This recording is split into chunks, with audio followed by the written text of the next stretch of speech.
The Canaanite woman, who is she? She is this person who lives in a pagan territory, a non-Jewish territory. She was in an environment where they had more gods that you could possibly imagine, a god for everything. You could say they might have been kind of like America in a sense. We have this marketplace of religions. You can pick and choose whatever sort of suits you. I'm sure there was someone dealing with chakras, someone else dealing with crystals, and someone else maybe reading tea leaves and things like that. And she finds herself in this world, and her daughter becomes possessed by a demon. And of all the gods that she could have turned to and asked for help, she did, to no avail. Her daughter remained possessed, and she remained without hope. The story is really about the birth of our faith and the process that takes place and how that happens. And it's good to remember when we use the word faith, we're also talking about love. Our faith is love for God, is our love for God. And we would say that that's everything, is to love God. And so how does it happen? How does this woman in this pagan world decide to come to the border where Christ happens to be on this particular day and meet him?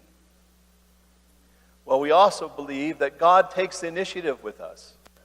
God invites and waits for our response. Today, you've responded to getting up this morning and not working for your playoffs football party, although it might have been on your mind this morning. But you came here. You got up and you responded. So there's some calling of this woman to come forth, and nothing's, random with God. He has a particular person whom he calls to the border to meet him. And when she finally gets there, all of a sudden, in just a few verses, you see unfolding before us how incredibly courageous and bold this woman is. She is fiercely on fire to find someone to help her daughter. And certainly when the Lord sees a mother lamenting and agonizing over the condition of their daughter, we can't help but think he sees his own mother, who is going to be agonizing over the death of her son in just a short time. And at the same time, she's coming to him, and she cries out, "O Son of David, have mercy on me." What is she saying by saying those words? She's proclaiming him as the Son of David. Something that the Jews refused to do at the time. The religious leaders of the day refused to acknowledge him as the Messiah.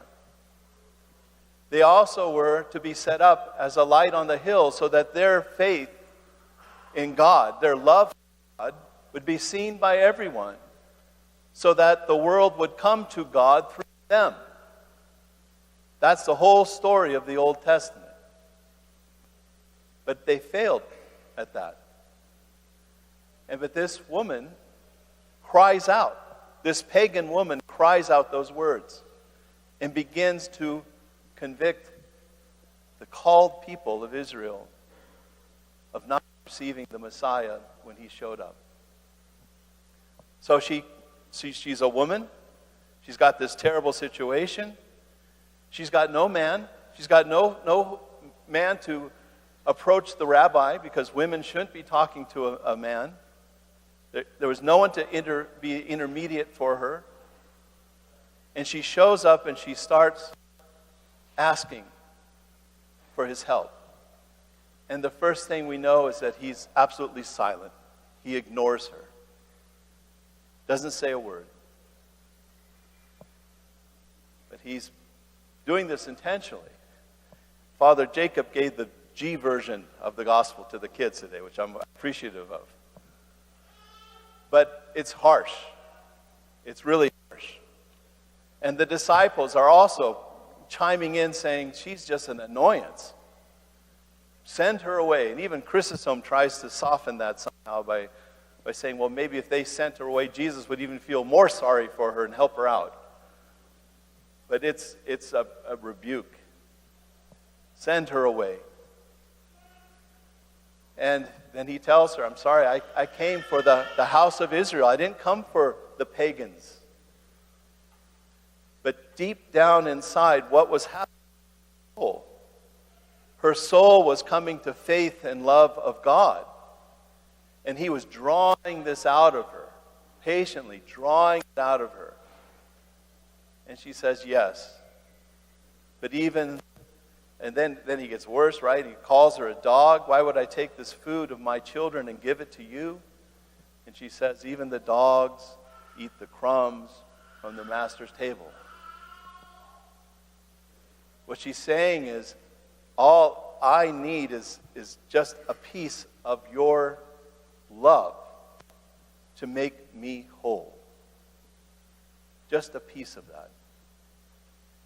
And as she's going through this conversation, you could see her faith growing, expanding. And then he cries out what he was really after. For her faith and her devotion to God to be known by everyone there. And the child is healed. So when we hear this, and we think of this woman and her child, and we hear the epistle lesson as well, which reminds us that we are the temple of the living God. We are the temple of the living God, who he has come to dwell within, to move among us, and to be known. That's how we're created. For God to dwell within us, to move amongst us, and to be known. And the temple is the human person created in his image and likeness. And as we're starting to get close to Lent, the church is calling us back and asking us, how's it going living in the pagan world? Are you happy? Do you have joy? Have you found what you're looking for? And the answer is no. The church is calling us back to remind us of what our calling is. And if we're temples, that means we're created for holiness. In the Old Testament, to be holy meant that you didn't have any idols. In other words, you were consecrated to God. But with Christ, holiness is actually the presence of God within a human person. And definitely being free of idols is part of cleansing the temple.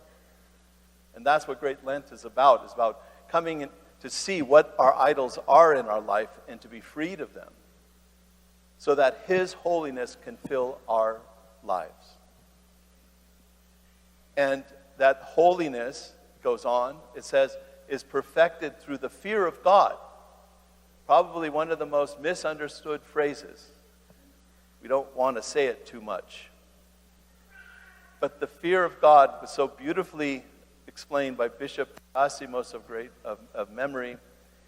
He said, it's the fear of hurting the heart that loves you. The fear of hurting the heart that loves you. What does that presuppose? A love for God. It presupposes faith. It presupposes that we are growing in our faith and growing in our love and growing in our knowledge and growing in our understanding of me not just being an empty body. That I am a temple of God. And everything I do with this temple is to give him glory. And so the church is slowly pulling us back in, calling us to this, reminding us of who we are. And how great is the power of faith, especially in the face of something that seems incurable, immovable, impassable. This woman stands and tells us, keep at it. Never stop asking for someone to be freed from evil. Never stop asking for that. Have patience, because God has to work around our free will. He can't magically just flip a switch in someone's life and free them. They have to be willing to be freed. And when they can't, because some cases people can't actually do that, then our prayer is even more important for those people. That God somehow would begin to speak to their heart, just like he spoke to this pagan woman and brought her to him, that he may do that. And maybe that's why some of us are here today.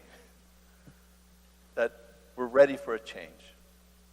We're not going to go down the same road we've gone, because we know where that's led. And the road of Great Lent, the road of our church, is paved with this love and faith in God. That's what it's all about. Through the prayers of the Syro-Phoenician woman, may the Lord have mercy on us and save us. You descended from on high, O compassionate one.